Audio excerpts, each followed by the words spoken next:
This is the trip that we took to Washington, D.C.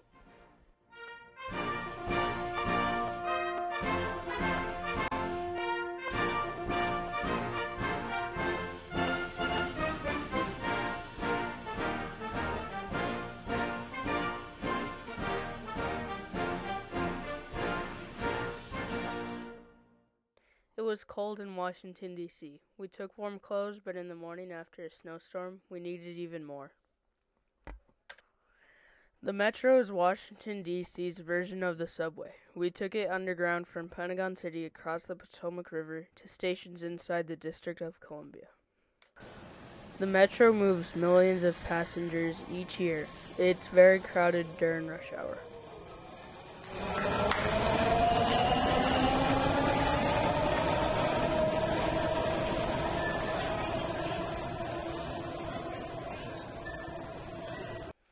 This was the longest escalator I had ever been on. It took us from the Metro up to the street. The Pentagon Memorial was our first exposure to the tragedy of 9/11. The Pentagon Memorial is outside the giant building called the Pentagon because of its five-sided design.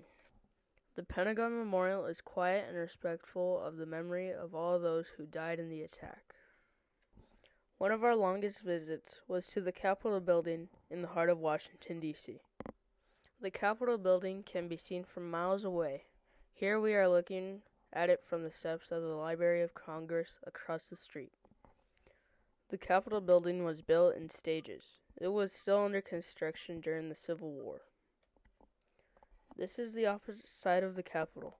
It was on this side we watched Barack Obama be sworn in for his second term as president.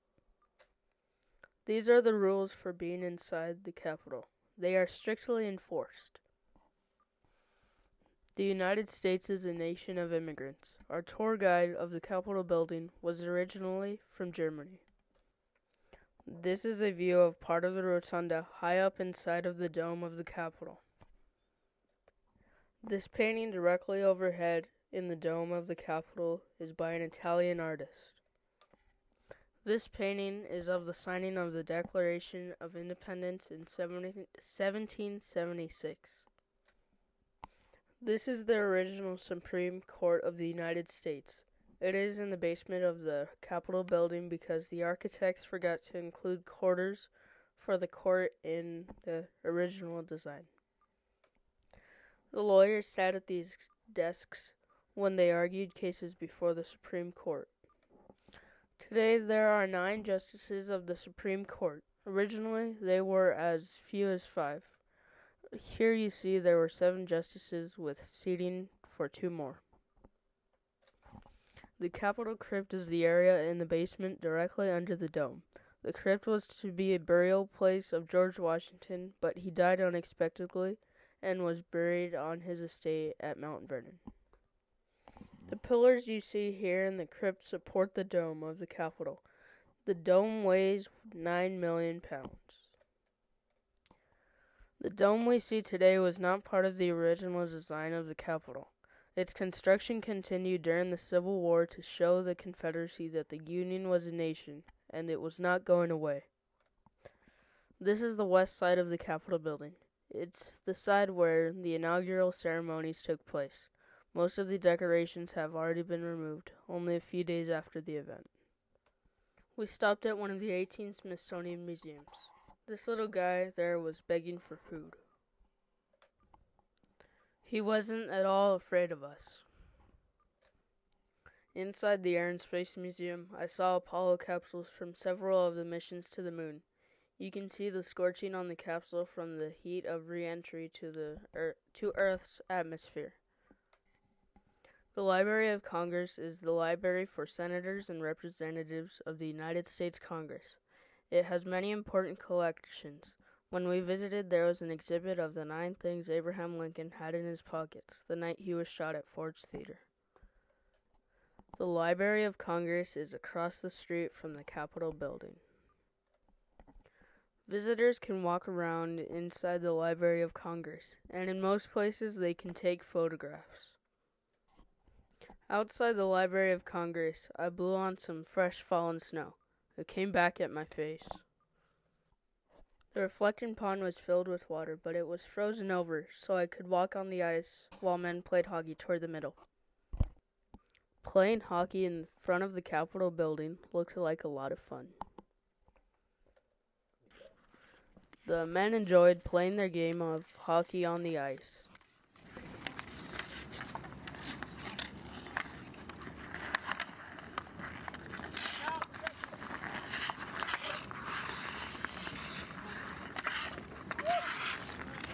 The ice was several inches thick. I stayed near the edge so the ice creaked when I walked on it.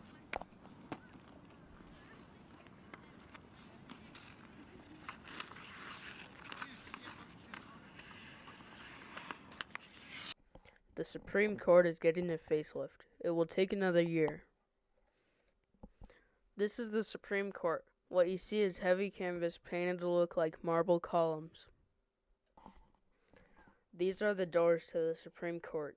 The court was closed the day we visited, so we did not go inside. The panel depicts the Magna Carta, which has been called the Great Charter of Liberty, a title deed of our freedom. This bridge crosses the Potomac River from the Lincoln Memorial to Arlington National Cemetery. The former home of Robert E. Lee is at the top of the hill inside Arlington. Arlington National Cemetery is the former plantation of General Robert E. Lee, who fought for the South. The North seized his land and established Arlington National Cemetery there to prevent Lee from ever returning. President John F. Kennedy is buried at Arlington with his family. An eternal flame marks his grave. These steps lead up the hill from JFK's grave to the former home of Robert E. Lee. Along their way, they pass hundreds of graves of fallen soldiers. It snowed the night before we visited Arlington Cemetery. The snow gave a sad, somber feeling to the cemetery. The flag flying at half-mast observes the death of another soldier being buried at Arlington. It flies at half-mast on every day there is a funeral. Thousands of graves were marked with a wreath and holly berries. The red berries stood out against the snow. The tomb of the unknown soldiers at Arlington is guarded day and night, 365 days a year, no matter what the weather. This sign points towards the tomb. An amphitheater at the Tomb of the Unknowns is used for special occasions. When we visited, it was covered with a soft blanket of snow. I stood at the rail and looked out over the tomb and at the guard shack. A wreath marks the Tomb of the Unknowns of World War I, World War II, and Korea. There is no unknown for Vietnam because the soldier chosen was eventually identified by his DNA.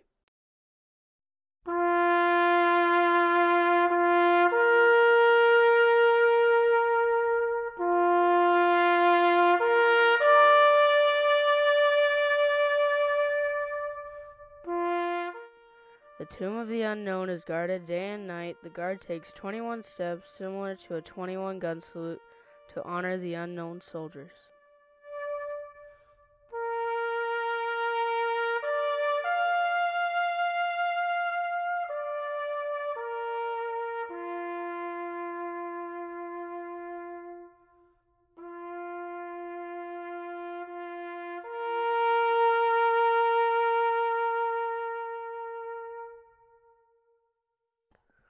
The guards of the Tomb of the Unknowns live at Arlington.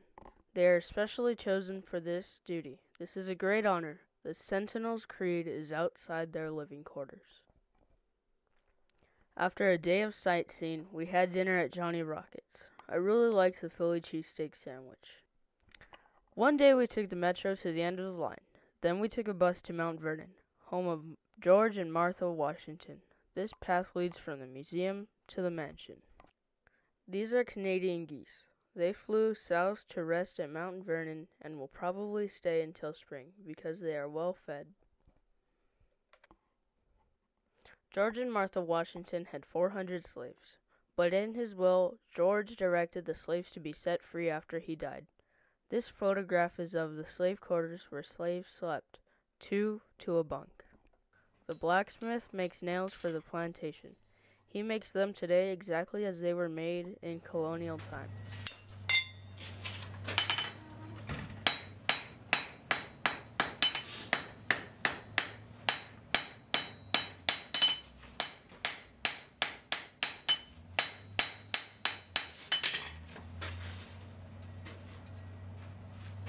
From the porch of Mount Vernon, you can look across the Potomac River.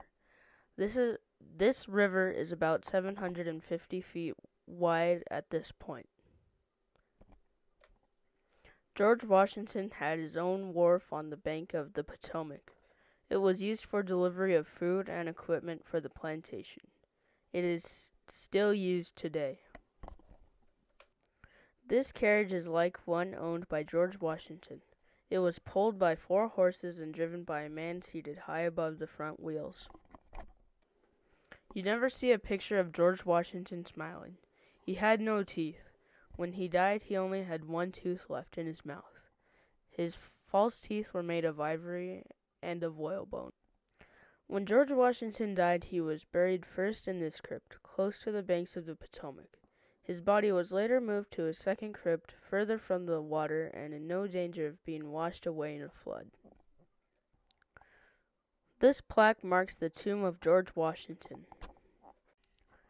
This is the second crypt and the official burial place of George and Martha Washington.